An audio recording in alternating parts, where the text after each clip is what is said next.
Oh, I need to put everybody on mute as well.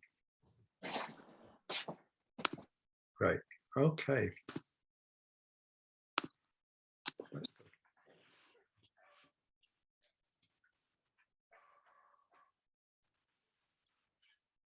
With the heels together,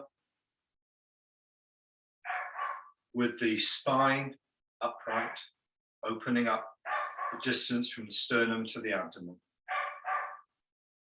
with the back of the head long, and the chin dropped, crown of the head pushing up, use the legs to push up through the body, and then let the body settle down. This includes every single muscle hanging off the skeleton. So it's just like we've got a coat. You can think of a coat as being the muscles, and you can think of a hat stand or coat stand or a hanger as the structure of the skeleton, and the coat is just, the muscles are just hanging like a coat on a coat hanger. Everything that can drip and sink with gravity does so. And everything that supports you on the inside is upright, aligned, and organized, stacked on top of the next bone to give you your height. You're going to take your awareness deep into the sensations in the body to melt the muscles. Have a melting and sinking intention. And spread that intention through the whole body.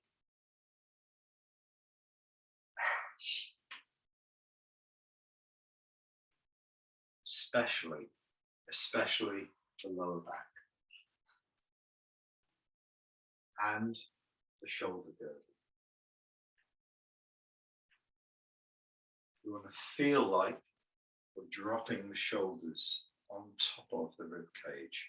You drop them, the chest opens, the shoulders spread, the arms feel heavy, the elbows dropped into place, one span from the body. Stepping out.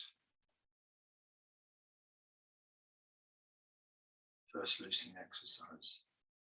Both legs soften. Body sinks and turns. Both legs soften. There's a small sinking and closing intention. Then turning. Instead of just falling onto one foot or just thinking of it as a one-legged receiving of the body, both legs sink, just like the beginning of the form, both legs sink. And as soon as they've sunk, small amount, soften the hips and let the hips turn. Sink, turn. Really deliberately let both legs, let both knees drop. It's as if you're just going to go straight down into this posture. And as soon as you set the body sinking, you turn. But make sure the body's sinking before you turn.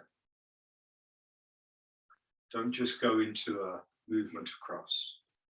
Don't just go into a sinking onto one leg. Try and get both legs sinking, body connecting to both legs, and then softening into both hip joints. Both hip joints have to turn. Both hip joints have to. In order to turn both hip joints, muscles and ligaments connected between the thigh, the pelvis, and the abdomen all have to change to soften. When these muscles soften, they elongate. And the turning isn't inhibited because the muscles are allowed to elongate. If these muscles don't change and you turn, it'll pull you out of alignment because it doesn't allow the freedom of movement of the pelvis, the opening of the lower back, the rotation of the pelvis.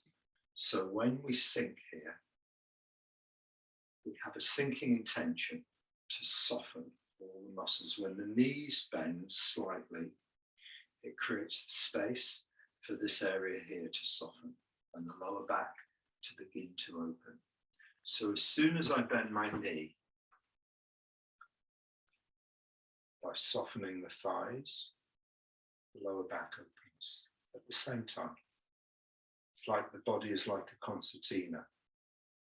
When the knee bends, the lower back opens. When the knees bend, the lower back opens, both hips soften until body turns. Sink, turn.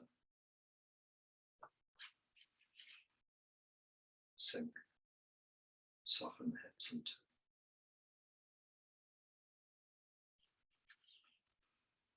Sink, turn.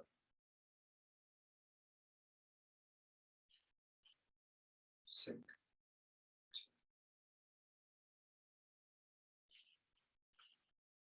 Sink. Sinking isn't just lowering the body. Sinking isn't just going to a different position. Sinking is about unhooking the holding muscles, changing them into a different condition so that the weight of the body creates the sinking. The weight of the body itself creates the sinking. You don't lower the body. You unhook the muscles to allow the body to fall. But because you're unhooking slowly, slowly, slowly, slowly, slowly, it's a controlled sinking. It's like liquid going down a funnel. Got a big weight of liquid going down a small funnel, and it just drips in very slowly, and that liquid takes time to ooze down through the funnel. So your body weight takes time to change and move. It's not like a hollow that you're just pouring in and dropping. You're releasing the muscles very slowly. And as you soften the muscles 1%, the body drops 1%, 2%, 2%, 10%, 10%, 20% of muscle change, 20% of drop. So there's a relationship between what the muscles are doing and how the body is buoyantly being placed into a different position. Second loosening exercise, same thing. Change the leg muscles and sink. Open the lower back. 1, keep sinking. 2, chest. 3, shoulders, back of the neck. 4, coming up. 1, 2, 3, 4. On number 1, attention to soften and change the legs. 1, 2, bend the knees, open the lower back. 3, soften the chest, shoulders. 4, back of the neck, crown of the head. Coming up. 1, attention to change on the inside. There's not very much movement. It's the intention to draw the mind towards unhooking the holding muscle. 1. Number 2, the legs bend and the lower back opens. Number 3, chest and abdomen, shoulders. That allows the shoulder girdle to begin to connect. Number 4, softening the back of the neck, crown of the head, coming up. We don't just want these movements to be going down and coming up. We want the movements to be a change to the condition of the muscles. Body sinking.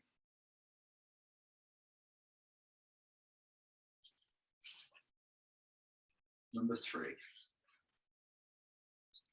sink, soften and turn. Keep turning until the hand is at the top. The wrist, the hand's just held lightly like this, it's just hanging. It's the wrist that you want to bring the movement to the wrist. Fingers are just loose. Can be a little bit of structure in the hand, but not much. turn.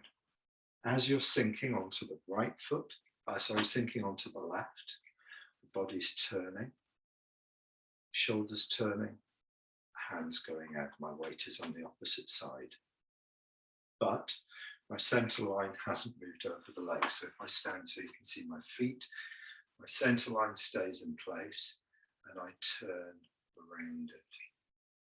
What I don't do is bring my body over my foot. I don't want this type of movement where I'm swaying between the feet. What I want to try and do is keep my center line in place, and just as if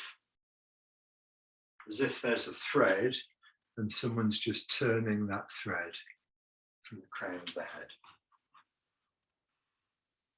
So the thread isn't moved across. The center line stays in place. Soften the sink, both legs. Soften the hips to turn. Turn back. Let's do it without the arms, so we can really feel the change that happen in the legs. Sink. Soften the hip.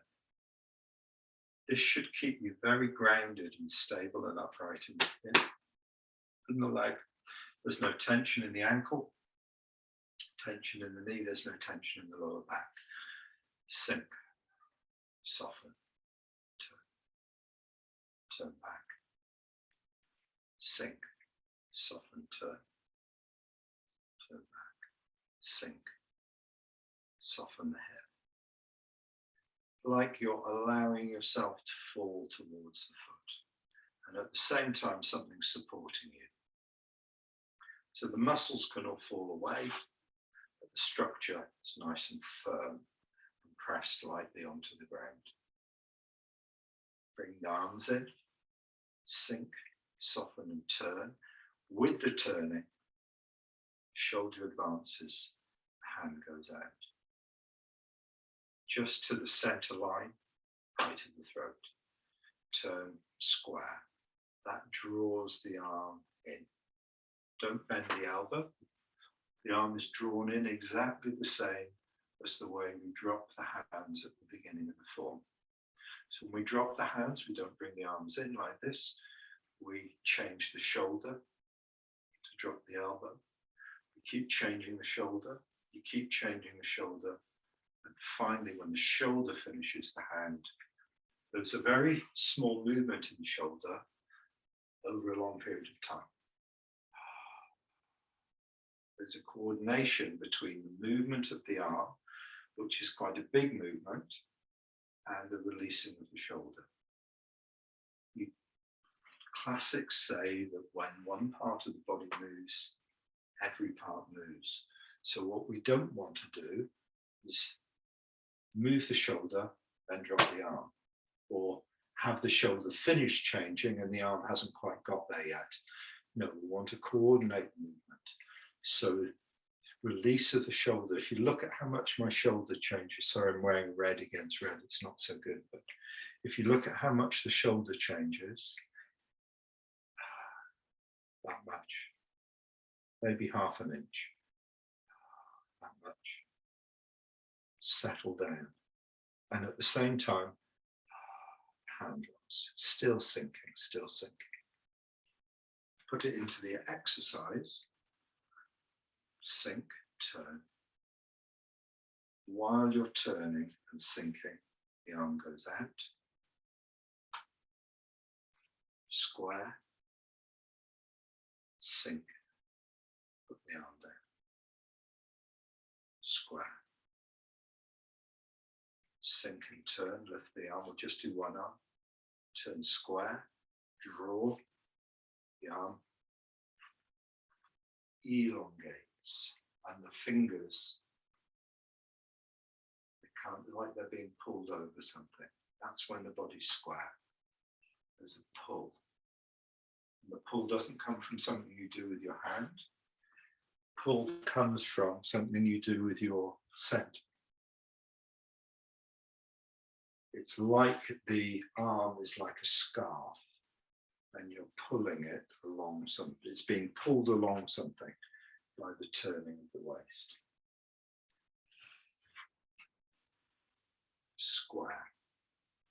Then you're sinking, turning and dropping the arm. As you turn back square, this arm engages,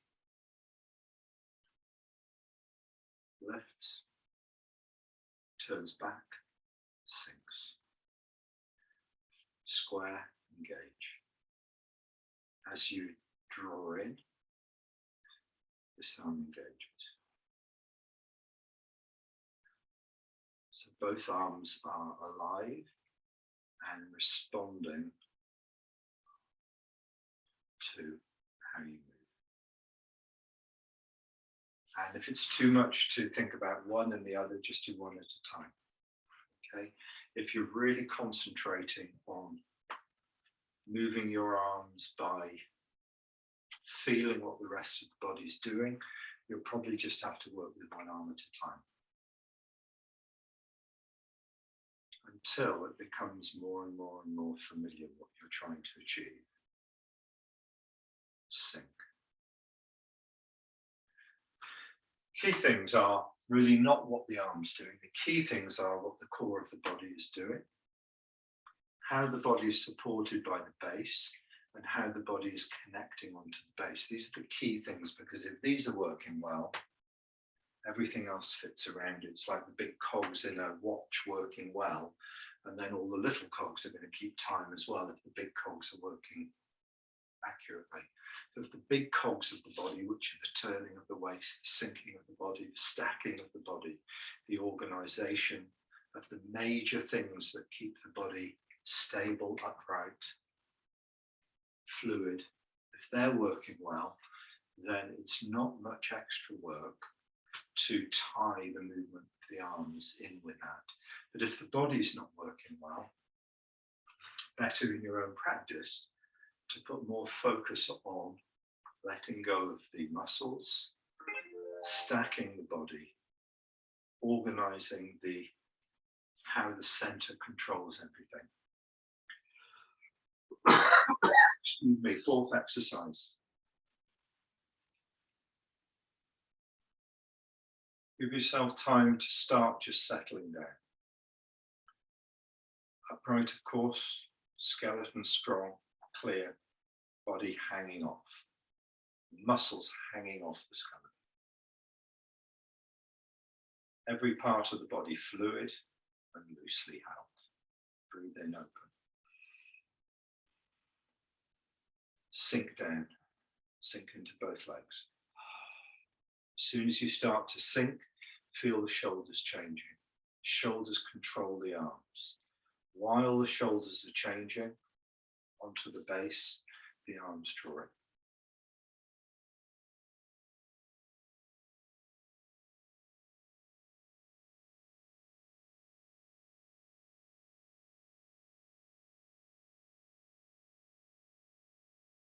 Connected, fully connected. All the changes finish here. Third time. We want to draw the force through the body to the hands. So in this position here, we let the body press onto the legs. The legs are stretched, connected and stretched, sprung. We let that force, we soften the body onto that, we let that force come back up to the hands. Rebound force to the hands. And it's not pushing out, it's not contracting the muscles to push out, it's allowing the spring that we've generated to go somewhere. Because the spring can't go downwards, the floor's in the way. If the body's loose enough, the spring can come out. It's a rebound through the body. The body will lift slightly as the legs unspring, chest softens, the shoulders open, the hands unspring, the force comes to the hands. From here, so And then we let the body hang from the hip joints. So the spine gets a chance of elongating without gravity pressing it in. It's loose. We just enjoy that fluidity of the shoulders, turning of the waist and stretching of the back, stretching behind the legs, just opening up the spine. And then when we come up, we bend the knees, keep the head hung low, spine bent. When the fingers get to the top of the knees, we sink into the legs, uncurling the back, coming up. Keep sinking into the legs, keep sinking into the legs. And the head top is the last thing to come up. Fifth loosening exercise.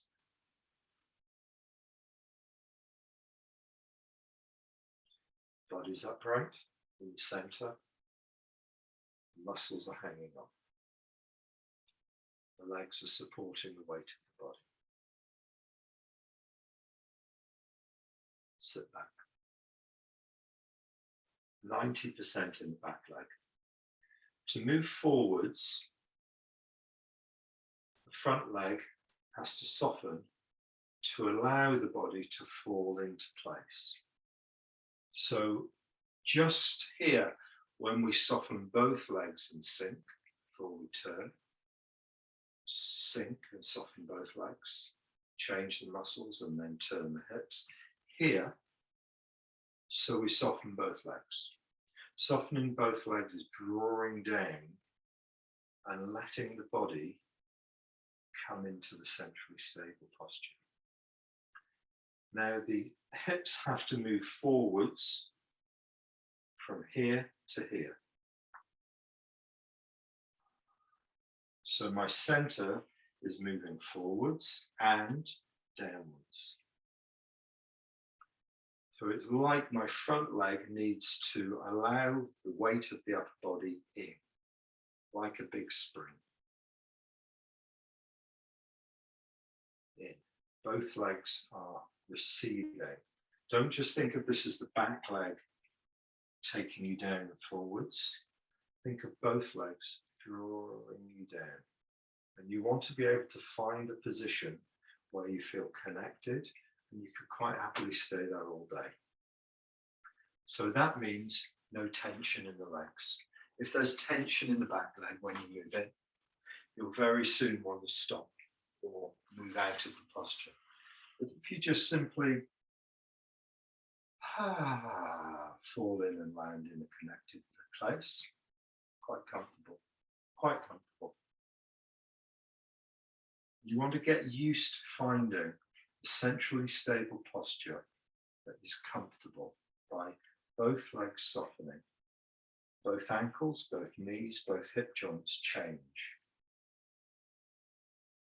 Fall into the 50-50 posture. In that posture, we do the next thing, which is dropping the back knee, opening the lower back, changing the connection to the front foot.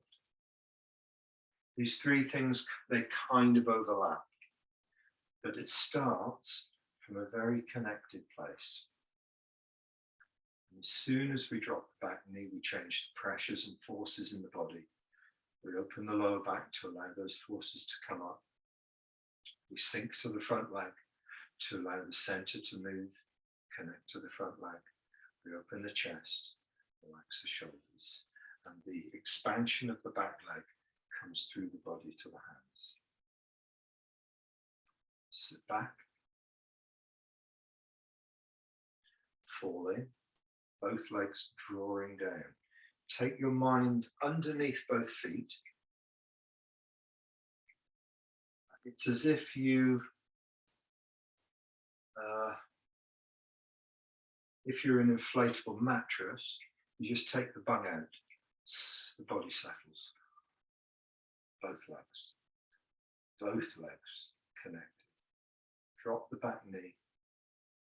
Let the hips be very fluid at this point. Soften the front hip joint. Change the connection to the front leg. Keep sinking onto the front leg. Sit back. Fall in, connected. Drop the back knee. Sink to the front leg. Sit right back.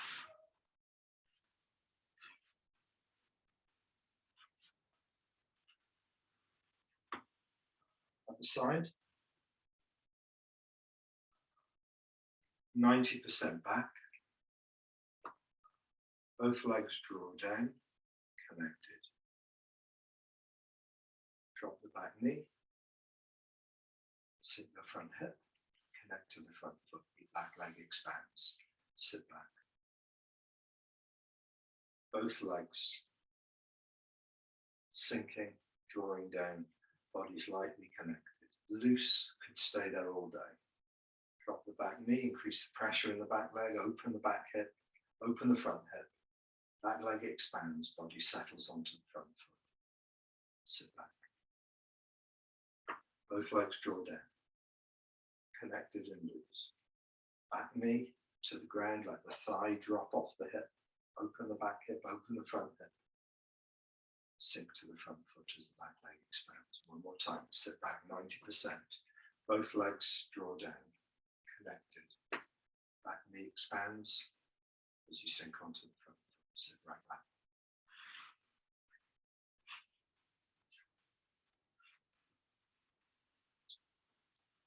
Have a pause, have a look at the screen, and I'll just explain, I'll explain a few things. We want to become very familiar with the sensations of simply being connected, loose, upright, and stable. It takes a long time to understand what the sensations are in the body, how to loosen the muscles, how to let the buoyancy support the body rather than the muscles holding you up. Because all our life, our muscles have been holding us up, and they've been using enough force to support the weight of the upper body. So the weight of the upper body is my body, 8 or 9 stone. The legs have been used to using that amount of force to keep me stable. What I'm asking my leg muscles to do, give up that force and allow my body to press down through the skeleton, and my weight to press down through the skeleton, to push the skeleton into place so my muscles can hang off it. And that isn't going to be something you're going to learn in 1, 2, or 3 weeks. It's going to take months, because there'll always be a little bit of something you can change, always a little bit of something you can let go of. The idea isn't to get 100%. The idea is to start to feel your body. So the centrally stable position in a bow stance, we want to feel sensations, what it feels like to be upright, to be loose in the hips, to fully allow the body to be connected, pressed into the ground. In all the postures, ward off left. When we come into ward off left, we want to ensure that as we arrive, that's what we find. We don't end up in the right shape, but the wrong tension in the body. We don't end up looking like we're in ward off left, but inside our ankles are tight, or our knees are tight, or there's misalignment. We want to find the same sinking, the same letting go in the torso as our, that's fundamental to the posture. So from ward off right, let's do it together. From ward off right. As we sink onto the right foot, the left heel peels off the ground.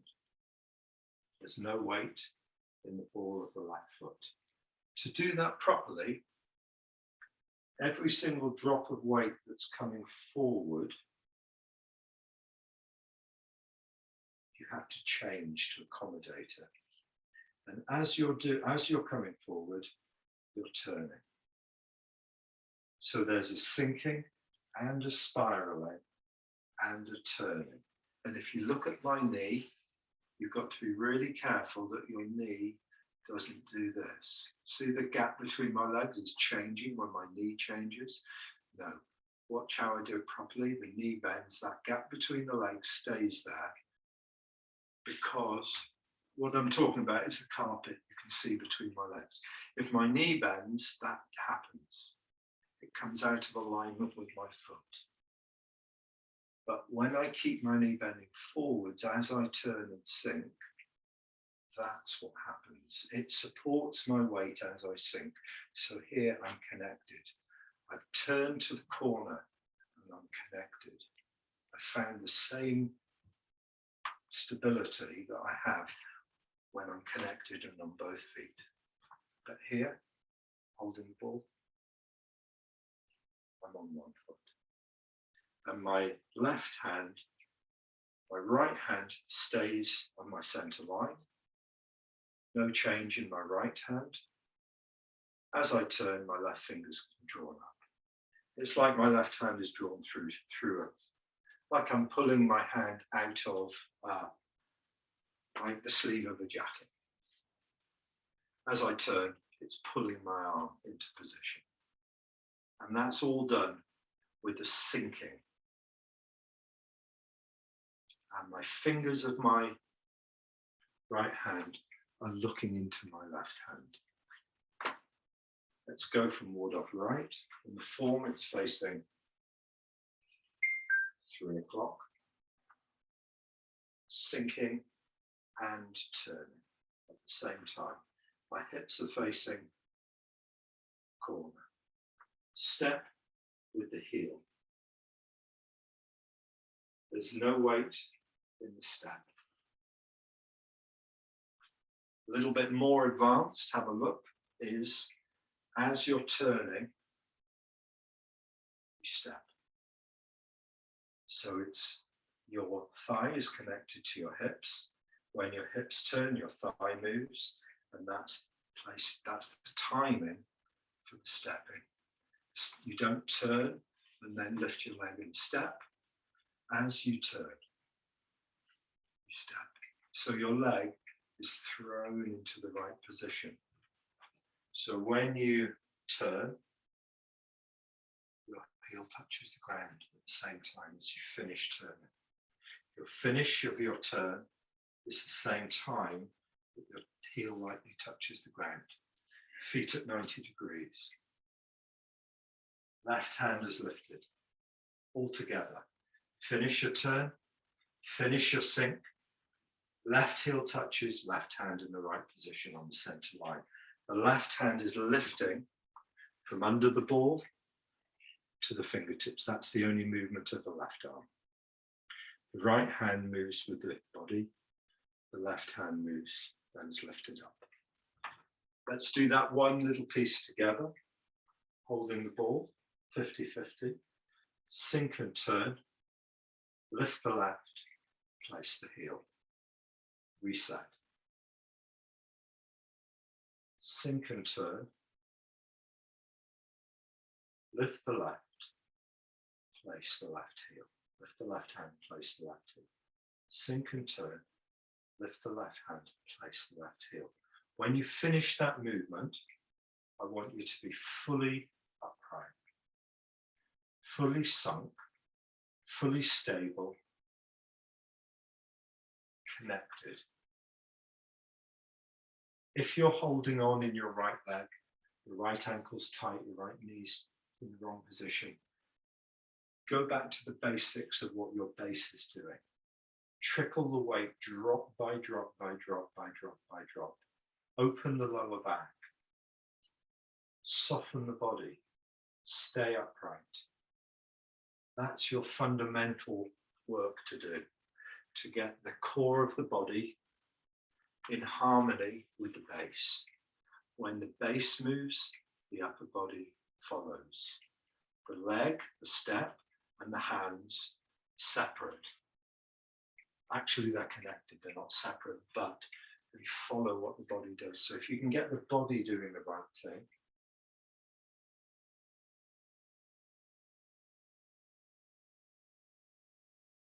upright, stable, connected, the hands fit with it.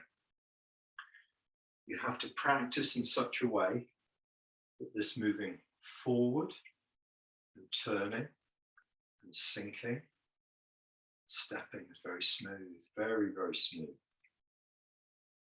And it doesn't come from rushing with the left foot. It doesn't come from bending the knee, taking a step. It comes from drawing down, letting your body weight press you onto the ground, feeling the spiral, and using the stability you get to step, not being nearly stable and then doing something with the leg, okay? Not being nearly stable and then having to become unstable, having to tighten, being nearly stable and then letting go some more, becoming fully stable, taking a step. As you move in, the left foot pushed onto the ground. The ball of the foot touches down as you reach the center. Now I'm 50-50. The hands are on the center line of the body. In this position, I'm facing the corner. I'm going to pick up the ball of the left foot, the right foot, just a millimeter off the ground. I'm going to use the heel as a pivot point. So when I turn my waist, foot turns with it. So you can imagine the heel of the right foot like a pivot point on the ground. The other point of the leg is the hip. So when the hip moves, the whole leg moves as a unit into place and then settle down, dropping the right hand. The left hand is already on the center line of the body. It doesn't need to do anything, it just needs to settle into place. Ward off right. Sink, turn. Lift the left, stabilize, step. Move in, pushing the left ball of the foot onto the ground. Pick up the right heel, turn.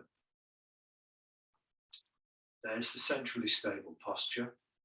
Drop the back knee, open the front hip, sink onto the front hip and through. Wave through to that left hand. One more time. Holding the ball, balanced, upright, connected. Sink and turn. Immediately you sink, you start turning.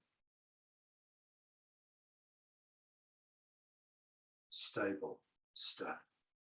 Glide in, push the left ball of the foot onto the ground. Feet are at 90 degrees to each other.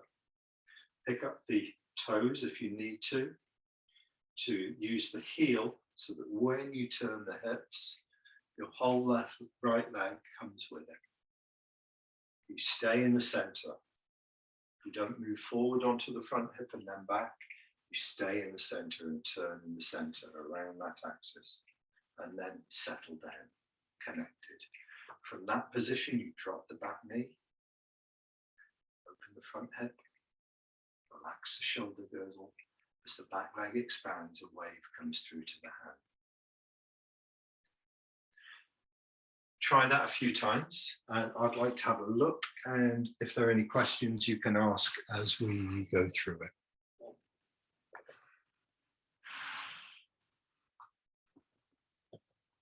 I'm going to put you in a view so I can see everybody properly. Gallery view, great.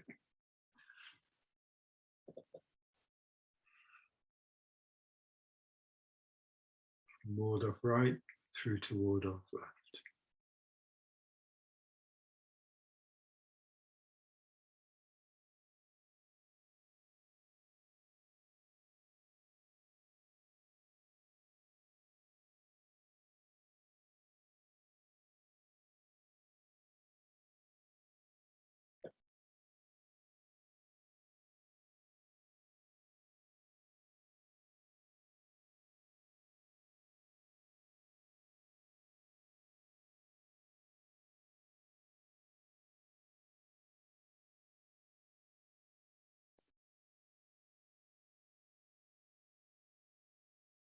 Kath, if you put your hands the other way around, so your right hand is on top. Yeah, that's holding the ball ward upright with the right hand on top. Make it a little bit easier. And the left hand held low underneath the abdomen, the right hand resting at the height of the dantian. As you turn, your left hand comes up. Just a bit confused of where we are in the form with this. Right at the beginning. So Right at the very beginning. So we've done lifting the hands. We're turning open the foot, holding the ball. yeah, I see where we are. Yeah, thank you. Okay. Right at the beginning.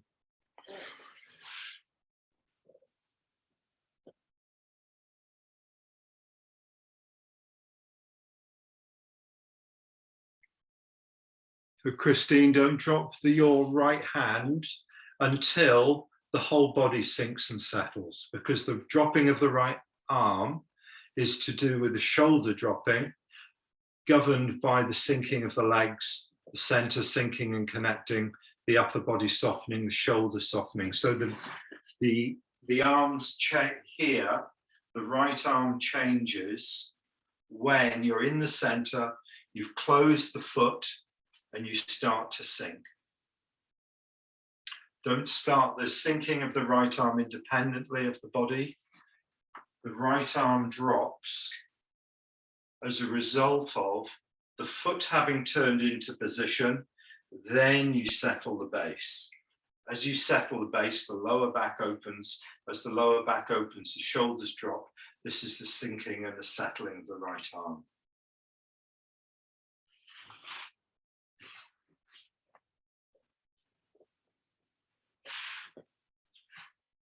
Yeah, that's much better. If there are any questions, or you want me to go over any of this, or there's any part that isn't clear, I'm really happy to do that.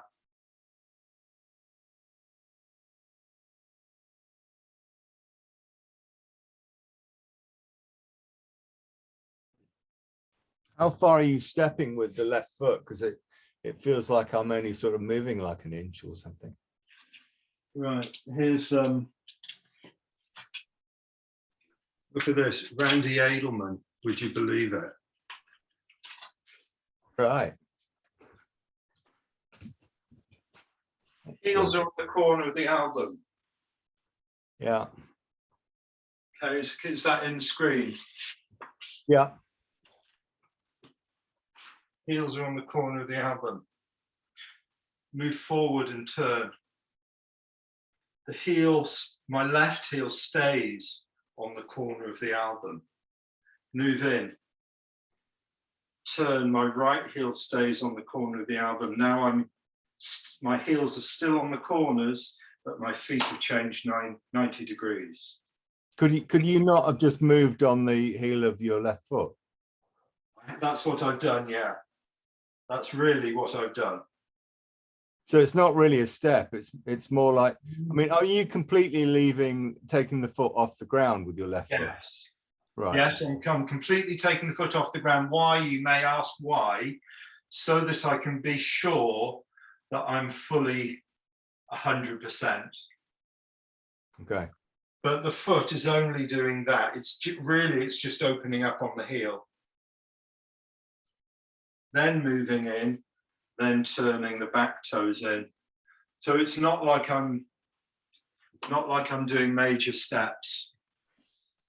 It's really a positioning of the feet so you can get so you can move from one position to another position. And when you do it quickly, you're dropping and connecting as you step, turning, connecting, stepping, moving in. Yeah. Connecting to a 50-50. Yeah. Start with a 50-50, and then from a 50-50, load the back knee, change the connection to the front foot.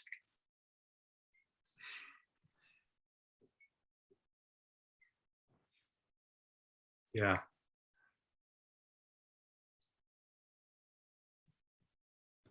So with the when you're dropping the back knee, you have to keep your hips level, don't you? Do, yeah. And what I'm finding, I'm dropping both knees, not just the back one. So does that mean I'm too sunk?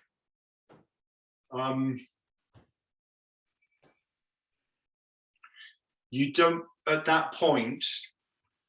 So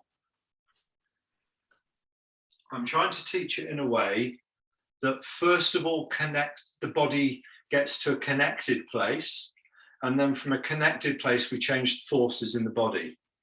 Because what I've been finding is that, as previously maybe the way I've taught it is a bit overlapping, and as people are trying to get forces in the body loses its connection because it tightens up somewhere. So I'm teaching in this way. So the body starts off position A, sunk, loose and connected. Then we've gone down a tiny bit, maybe an inch, and we've found both legs have softened, and we've connected the body, stacked it up on top of itself in a loose way. The next thing, which is when we want to drop the back knee and bring the wave to the hand, is all to do with forces and pressures within the body. So the first part of it is organizing the body. The second part of it is how we generate a force within the body that can come through the body.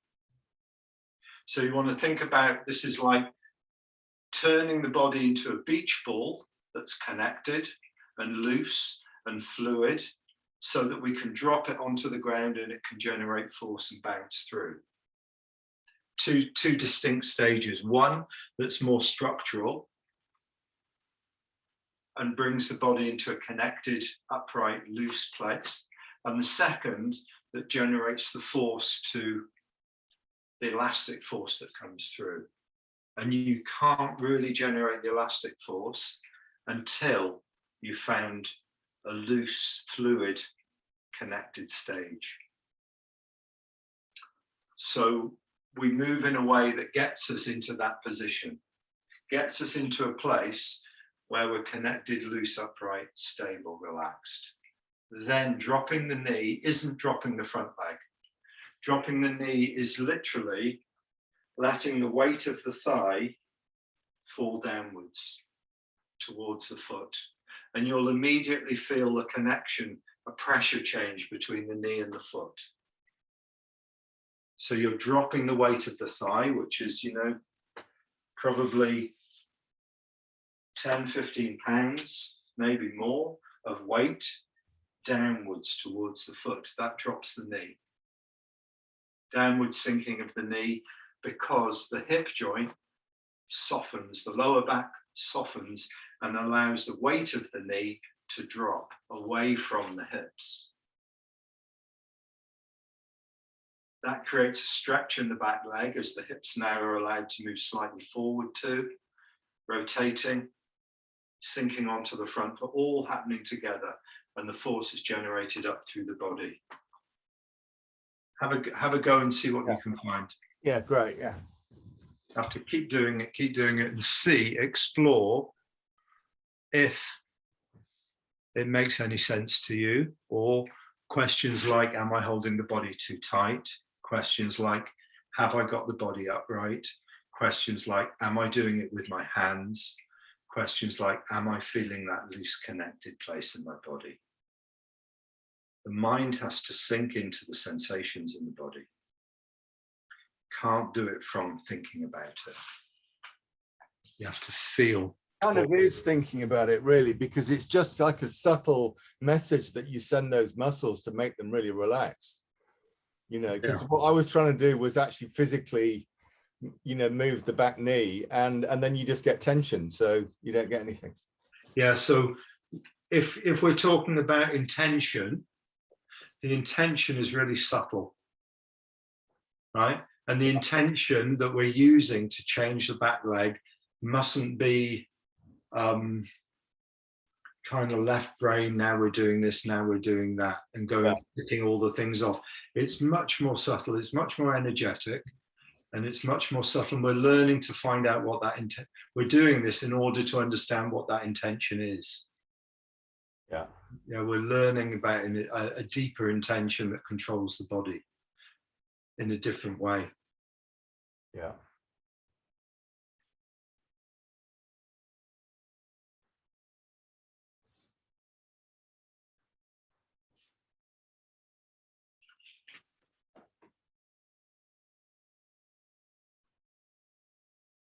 Dave, as you turn your arm lifts, as you turn your right arm lifts at that point, yeah. Or your left arm, I can't tell, it's all back to front on Zoom. Yeah, yeah. As you turn your arm lifts because your shoulder's turning with your hips. Picks up the arm and turns, yeah. As if the arm's being drawn through pulling it out of a jacket. Just pulling your arm out of a jacket by the turning of the shoulder, rather than the doing it with the arm.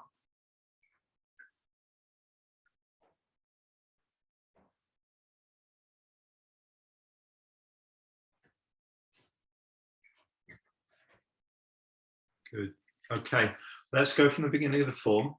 We're going to come across this, this way of stepping and this way of moving in a lot of the different moves, because the principle of how we're moving now is what we're looking at, not the individual move as per se.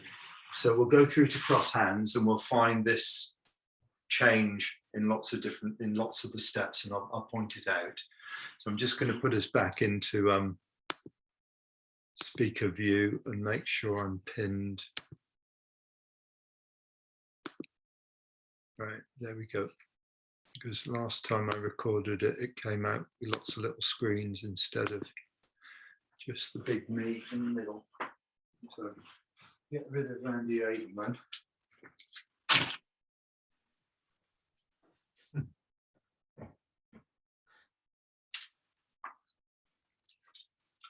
Body organized, which means lifted, the skeleton lifted,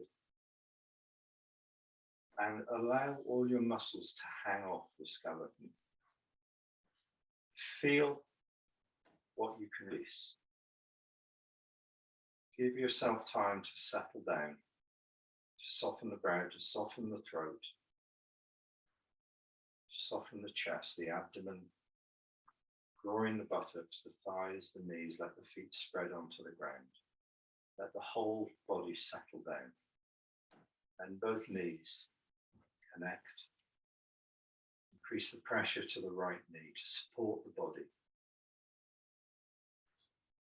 Glide across. Sinking. Turn back.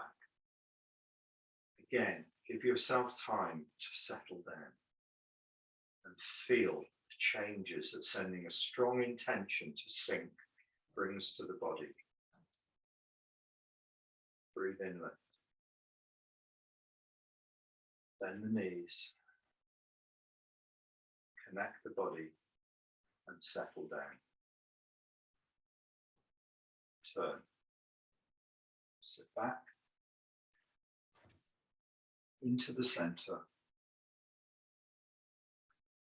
Both legs draw down. Drop the back thigh. Sink to the front foot and a wave comes to the hands. As the wave disappears, sink and turn on the front leg. Draw the left hand up. Step with the left heel. Glide in, pushing the left foot onto the ground. Pick up the right toes, turn and just pivot with the heel of the right foot on the ground, facing 12 o'clock. As you sink and settle, the right arm drops. Connected, drop the back knee, sink to the front foot, turn to 11:30. Left hand turns over, palm down. Sink onto the left foot, turning to the corner, 1:30, drawing up the right hand. Step with the right heel. As you move into the 50-50, the right ball of the foot touches down. Pick up the ball of the left foot, use the left heel to pivot the left foot as you turn the waist. Settle down, connected. Drop the back knee. Sink to the front leg, turn into the corner as the back leg expands. Stay on the front leg, sit back. Turn open. Turn back. Both legs draw down into the press position, connected. Give yourself time for the body to settle down in an upright position, all the muscles hanging off, both legs supporting the body. Press the back leg by dropping the back knee. Sink to the front, wave to the wrists. Sit back, 90% back. Both legs draw down. Press position. Press the back leg by dropping the back knee. Sink to the front leg. Open the chest. Wave through to the hands. As the back leg expands, wave comes through to the hands. Sit back. You can use the right heel on the ground, so as you turn, the whole leg moves with the turning of the hips. Now you can use the ball of the left foot as you turn to pivot the left foot. Sink. Turn and step. Move in, pushing the left ball of the foot onto the ground. Pick up the right ball, so the right heel is on the ground. Turn the waist, and the whole right leg pivots as a unit. First, find the connected place. The muscles hang off the bones. Both legs draw you down. Then increase the pressure in the back leg. Back leg bends slightly and expands. Wave to the hands. Sink and turn.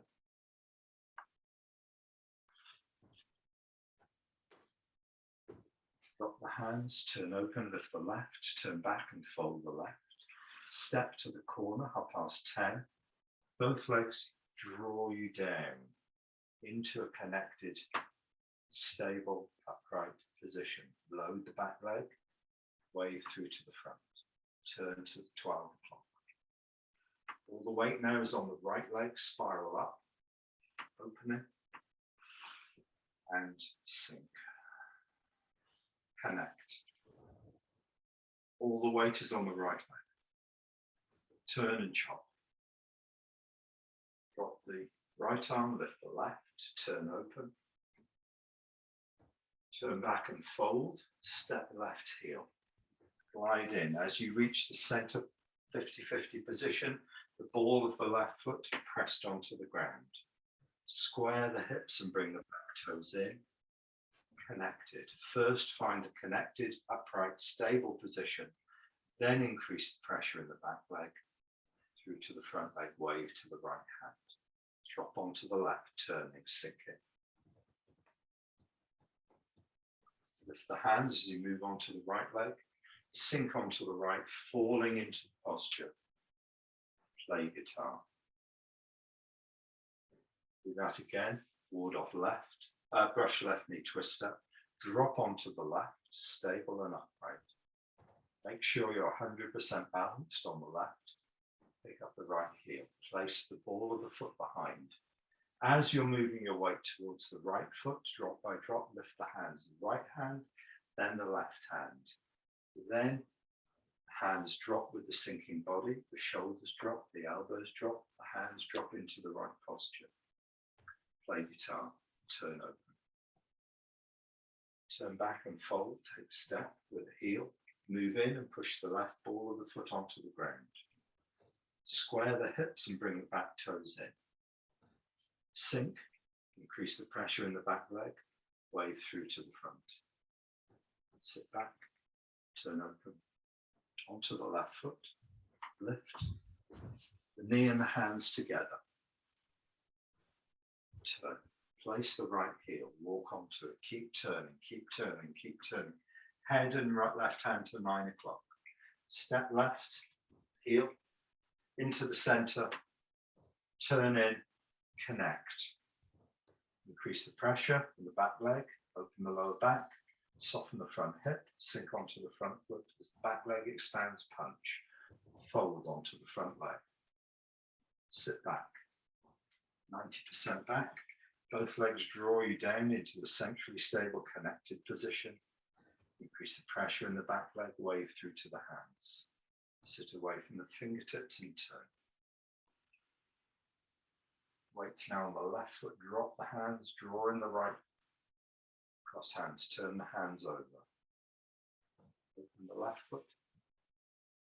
Brings the heel together and come up.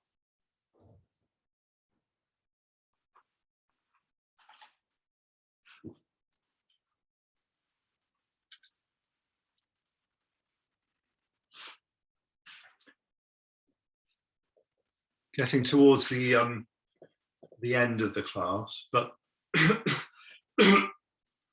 if you can practice in a way that's really deliberate and excuse me, where you find a connected, settled position first, from which you're going to try and generate the force. So both legs draw you down, body settles, muscles hang off the skeleton, and you let go of as much tension as you can without crumpling, without collapsing. Strong, upright posture, that everything just hangs off the skeleton. That's your starting point, your buoyant, fluid starting point to start to create the pressure within the body that we're looking for. So it's almost like you're in each posture, you're finding a nice round beach ball that's just resting on the water. It's loose. If a wind would blow, it would blow it on the water and it would move. It's what the next thing is, you're going to drop that ball slightly under the water so it can rebound. Drop the back knee, you increase the pressure in the back leg. That force has to go somewhere. It's going to travel forwards and into the front leg. With it, the front hip's going to soften, the lower back's going to open, the upper body's going to soften. And as the back leg expands, it bends, as it expands, the wave then comes through to the hands. At the same time as you're sinking onto the front leg, the back leg's expanding, the upper body's dropping, shoulders are floating, force comes through to the hand.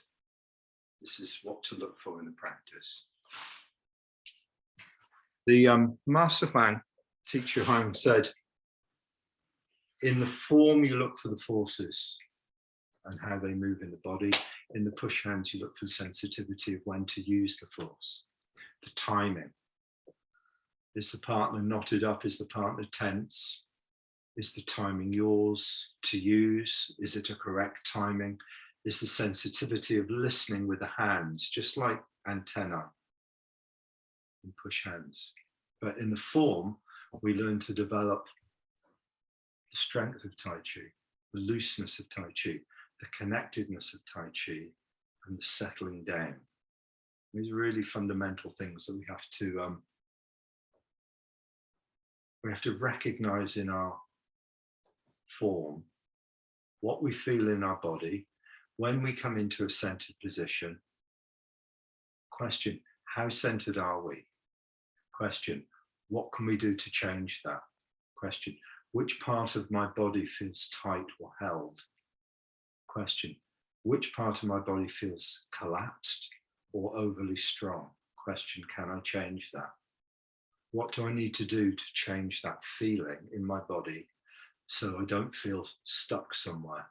So I feel like I'm letting go and everything feels much more watery. And the more of those sorts of feeling questions we can bring to our practice, as we go through our practice, we can change. And Tai Chi is the art of changing, being in constant balance with things. Balance with the ground, being in balance with the ground, being in balance with gravity, being in balance with ourselves, and being calm and finding the focus where we can feel these things rather than doing them. So I wish you a good week with your practice. And as always, write me if there's anything in particular. And if in your practice you find something or can't find something, then bring it to the class next week, because I'll ask at the beginning if there's anything in particular you want to go over. And I'll send the recording out tomorrow morning. And yeah, thank you. I wish you a good week. Thank you, mate. Thanks very much. Thanks, Luke. Thank you. Bye. See you next week. Bye.